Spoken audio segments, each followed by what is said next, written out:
Assalamualaikum warahmatullahi wabarakatuh. Melalui sesi virtual ini saya akan menjelaskan penilaian yang akan dilakukan untuk proyek proyek di mata kuliah manajemen proyek ini, proyek kelompok. Jadi proyek kelompok Anda harus sudah selesai semua, sudah clean, sudah dipresentasikan pada tanggal 8 Juli ya. Ini sudah saya publikasikan di MAS ya.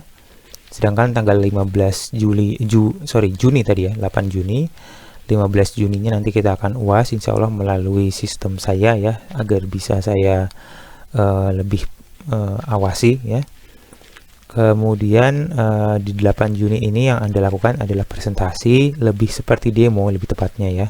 Jadi boleh tanpa menunjukkan PowerPoint.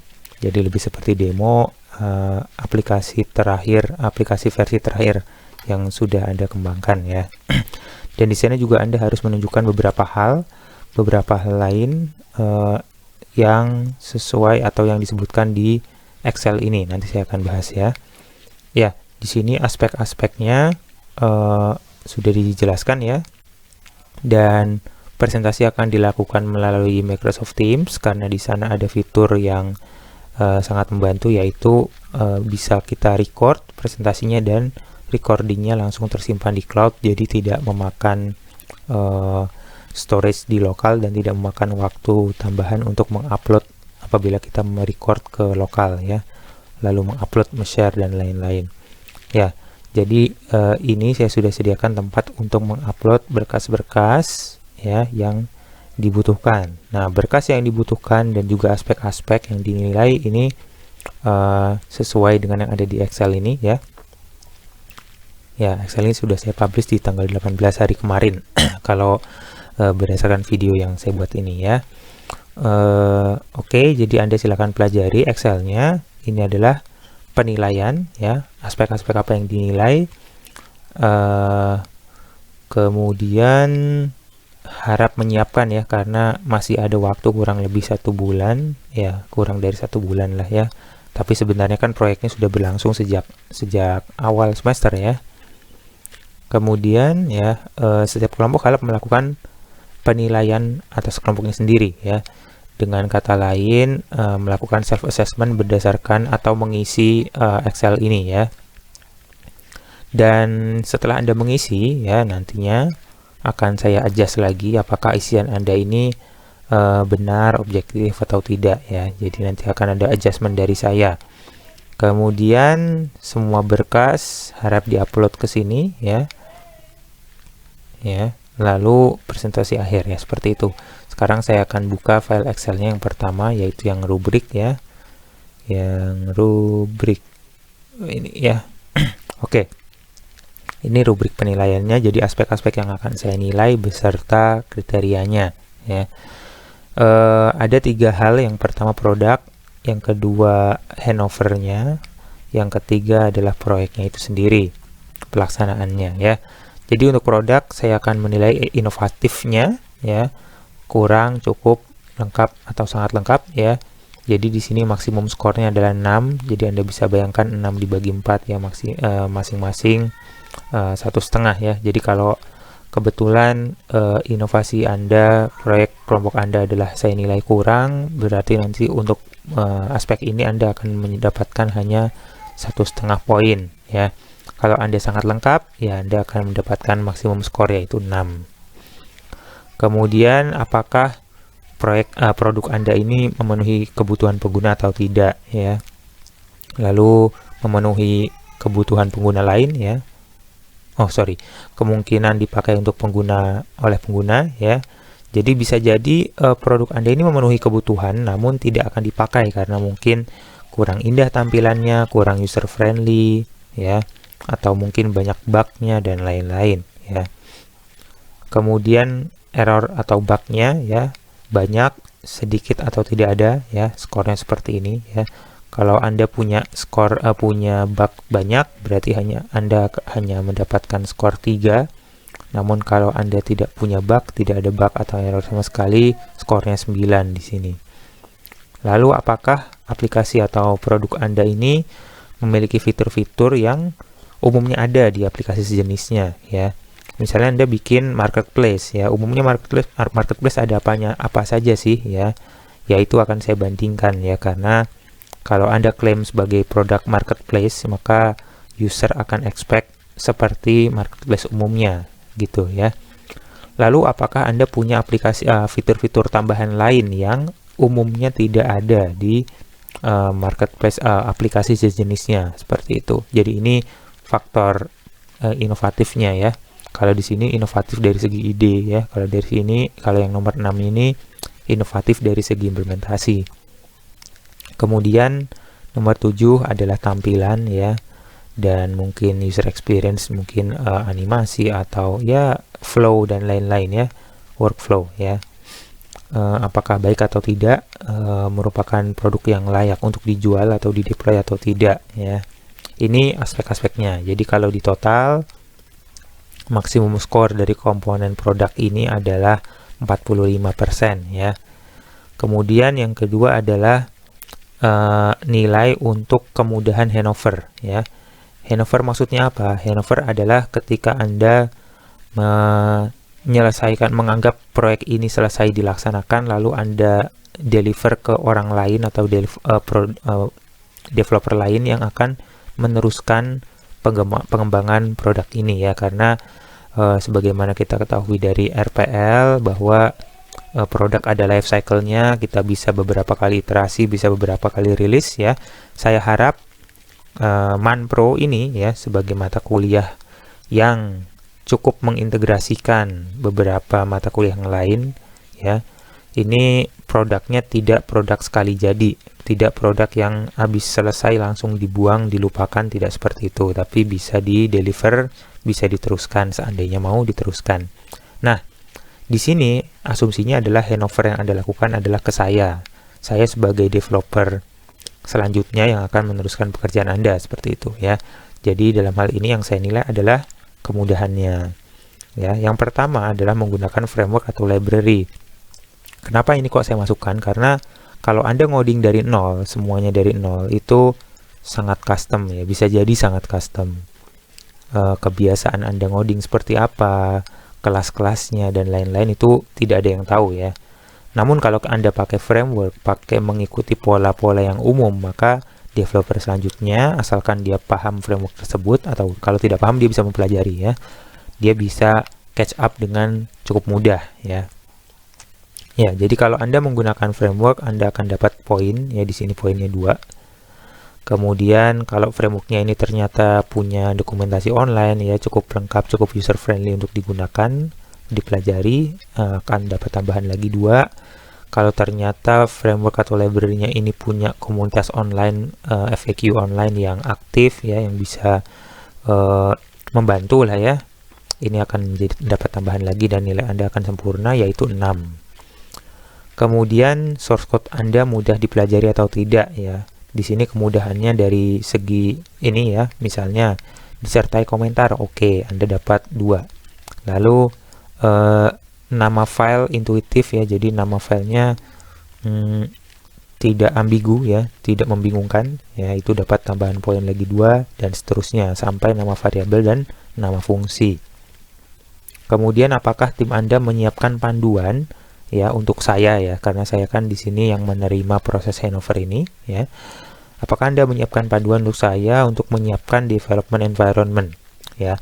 Bisa jadi misalnya Anda proyeknya atau karyanya adalah website ya, berbasis PHP begitu ya. Bisa jadi ya, Anda harus menganggap bahwa developer yang akan meneruskan pekerjaan Anda ini tidak banyak memiliki informasi. Jadi Anda siapkan guideline yang selengkap-lengkapnya atau panduan yang selengkap-lengkapnya. Misalnya tadi website berbasis PHP. Mungkin Anda bisa kasih panduan ya. Kalau di Windows Anda bisa install XAMPP, pastikan versi PHP-nya versi sekian, kemudian database-nya versi ini dan lain-lain ya. Jadi pastikan bahwa orang yang menerima source code Anda ini bisa menjalankan source code tersebut ya. Karena bisa jadi developer ini akan meneruskan proyek ini mungkin 2 tahun atau 3 tahun setelah sekarang ya, bukan langsung sekarang. Jadi mungkin pada saat itu IDE yang kita pakai atau ya environment yang kita pakai ya, mungkin pada saat nanti itu sudah tidak ada lagi ya, mungkin developer harus mencari penggantinya. Maka dari itu Anda harus spesifikasikan lengkap di sini ya. Kemudian bila produk Anda adalah produk yang source code-nya butuh dikompil, sertakan panduan bagaimana cara mengcompile-nya ya. Misalnya kalau Anda bikin aplikasi berbasis C gitu ya, kalau di Windows compilernya ada banyak ya, jadi pastikan Anda spesifikasikan nama compilernya, versinya, dan lain-lain. Dan juga library-nya, begitu ya. Ini saya kasih bintang ya, nomor 11, 12, dan 13 ini ada bintangnya. Bintang di sini adalah bila diperlukan. Jadi kalau memang produk Anda tidak memerlukan kompilasi, maka Anda tidak perlu menjawab ini, namun saya akan tetap mendapatkan nilai, memberikan nilai full ya. Jadi panduan untuk mengcompile, panduan untuk mendeploy ya. Deploy ini memasang sistem kita ke environment production ya. Jadi contoh lagi lah, misalnya tadi PHP, kita PHP di localhost di Windows ya, pakai XAMPP misalnya. Namun ketika dibawa ke server betulan, ke hosting, ya mungkin ada beberapa hal yang perlu disesuaikan ya. Apalagi kalau frameworknya misalnya pakai Laravel ya, jadi perlu penyesuaian nama directory, permission, dan kawan-kawan. Ya tergantung hostingnya sih ya. Oke, dan yang ini juga konfigurasi environment lain seperti hardware ya. Anda spesifikasikan lengkap juga hardware-nya harus seperti apa dan lain-lain. Lalu yang saya nilai yang lain adalah pelaksanaan proyek. Ini bisa disebut sebagai hal-hal administratif ya, yang tidak secara langsung berkaitan dengan produk ya. Di sini saya akan memeriksa Trello Anda dan repositori yang lain, misalnya ada ya. Jadi misalnya di Trello saya akan periksa kelengkapan listnya, kemudian setiap kartnya ini yang ada apakah cenderung diada-adakan sesuai tugas waktu itu, atau memang Anda menggunakan Trello ini dengan benar ya. Kalau Anda memang menggunakan Trello dengan semestinya, maka kart yang ada itu akan cukup detail ya, akan merepresentasikan milestone atau kerjaan-kerjaan, task-task yang ada di yang dibutuhkan untuk menyelesaikan produk ini ya. Dan apakah Anda memanfaatkan checklist, kemudian mengassign checklist tersebut ke teman member yang lain ya, dan lain-lain ya. Untuk repository ya, apakah Anda pakai repository atau tidak ya. Kalau repository mungkin tidak bisa di Trello ya, jadi silakan sebutkan link repository yang lain. Misalnya Anda pakai GitHub atau repository database Anda ada di cloud, Anda pakai Firebase ya, silakan. Penilaiannya seperti ini ya, cukup kurang, cukup, lengkap, dan sangat lengkap. Kemudian di kolom paling kanan ini saya beri keterangan file yang harus diupload ke emas ya. File yang harus diupload ke emas maksudnya yang diupload di sini tadi ya, di sini ya, di sini. Oke ya, kembali ke yang tadi ya, bagian bawah sini ya. Jadi untuk hal ini, untuk hal nomor 14 ini yang harus Anda lakukan adalah tulis dalam text file ya. Yang ditulis apa? Link ke tools project management yang Anda gunakan yang lain selain Trello ya. Barangkali Anda pakai Gantt chart yang plugin Trello dan kawan-kawan, atau third party yang lain ya. Silakan dispesifikasikan, ditulis dalam sebuah text file. Repository berupa GitHub atau yang lain, atau database tadi seperti Firebase ya. Dan bila itu membutuhkan akses dan bisa di-sharing, harap sharing ke link saya, ke email saya ini ya, agar saya bisa memeriksanya dan bisa meneruskan ya, karena saya di sini sebagai developer yang menerima handover ya, yang meneruskan pekerjaan. Seperti itu. Kemudian nomor 15 adalah PPT ya. PPT-nya di sini tidak menjadi titik berat yang cukup besar ya. Jadi yang penting PPT ini adalah informasi produk seperti tujuannya ya, target penggunanya, kemudian timeline rencana versus realisasi, kemudian pembagian tugas dan PIC-nya masing-masing, lalu desain-desain yang yang pokok-pokok saja ya, karena UML di sini kita sudah pelajari banyak di RPL ya, yang di Manpro Anda cukup menyantumkan yang pokok-pokok saja. Misalnya kelas diagram ya, karena kalau Anda menganggap itu penting sekali ya, atau IRD ya, IRD kalau Anda main di database yang relational ya, atau non relational pun bisa ya sebenarnya dimodelkan menjadi relational agar lebih intuitif saat kita mendesain aplikasinya ya. Jadi intinya desain yang komponen-komponen yang penting, abstraksi yang penting. Dan juga hasil produk Anda bisa lampirkan screenshot halaman yang penting. Jadi penilaiannya di sini adalah ada, menarik, tidak bertele-tele, dan informatif ya.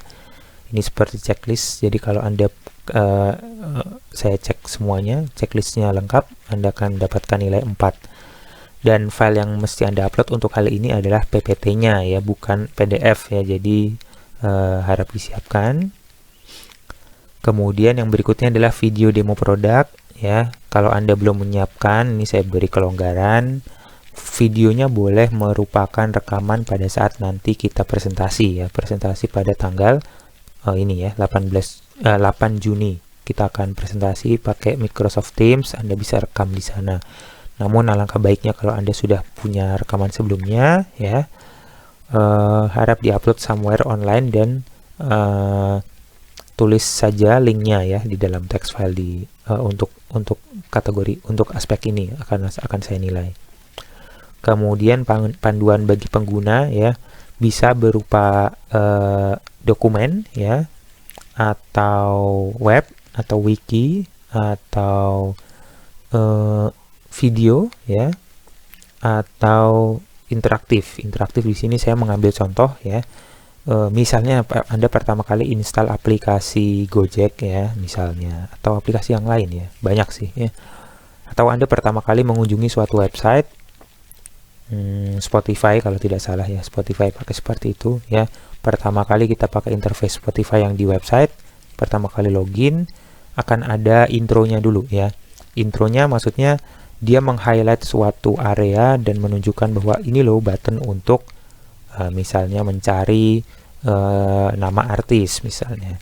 Kemudian kita klik next, dia akan highlight button yang lain.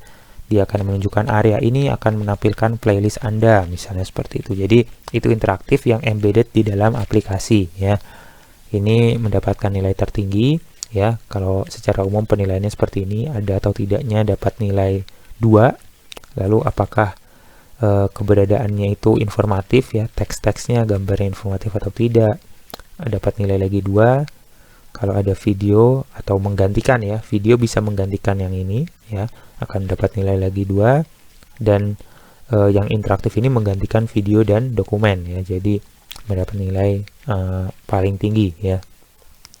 Ya, untuk hal ini bukti yang harus Anda upload adalah silakan upload file dokumen guideline-nya ya, apabila itu berbentuk dokumen, atau URL apabila itu berbentuk website ya, atau video ya. Videonya saya asumsikan Anda sudah sediakan di online ya, bisa diakses online, atau screenshot apabila panduannya itu embedded di dalam aplikasi ya, seperti yang ini. Kemudian yang terakhir ini adalah nilai plus ya, nilai tambah, poinnya 15 dari 100 ya. Jadi kalau Anda mendapat nilai sempurna, skor Anda 115 ya. Poin tambah ini adalah apakah karya Anda sudah dipublikasikan online atau tidak ya. Apabila ya, ini Anda dapat skor 15 ya. Publikasinya boleh lewat website, intinya harus publicly accessible ya. Atau kalau aplikasi ya, apakah sudah tersedia di Play Store atau tidak ya. Kalau misalnya untuk Play Store dan App Store ini kan ada biaya ya, ada kartu kredit dan kawan-kawan. Kalau Anda klaim bahwa produk Anda sudah siap, namun Anda terkendala masalah biaya, nanti akan saya adjust ya. Artinya kan berarti produk Anda belum terpublish ya, karena ada kendala biaya tadi. Namun secara teknis sudah siap, maka saya akan cek. Kalau memang benar sudah siap, saya akan kasih nilai 15 ya. Ya, jadi ini kriteria penilaiannya ya.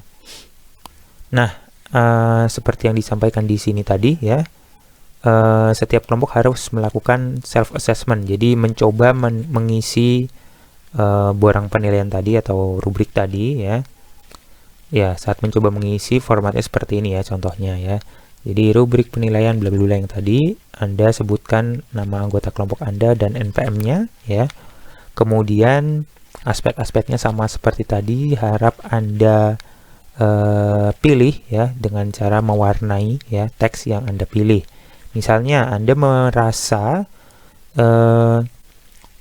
produk Anda ini inovasinya cukup baik ya, jadi Anda pilih yang pilihan cukup ya.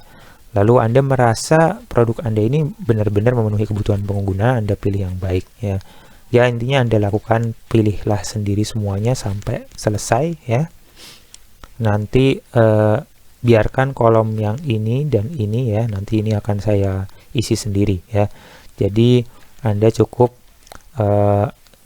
isi bagian ini ya, dan pilih mana yang merepresentasikan karya Anda di sini ya. Begitu ya. Lalu itu semua ya. Jadi apa tuh tadi? Berkas-berkas yang dibutuhkan ya, dan juga file self assessment yang sudah Anda isi, itu semua harap di zip ya dan diupload ke sini ya. Tanggal uploadnya adalah sesuai deadline yang ada di sini ya. Sedangkan nanti tanggal presentasinya kita akan putuskan ya, jadwalnya akan dipublish di sini. Ya nanti akan saya infokan lagi ya. Oke, begitu ya. Mungkin masih ada yang bingung, silakan ditanyakan ya lewat komen yang ada di YouTube ya. Terima kasih. Assalamualaikum warahmatullahi wabarakatuh.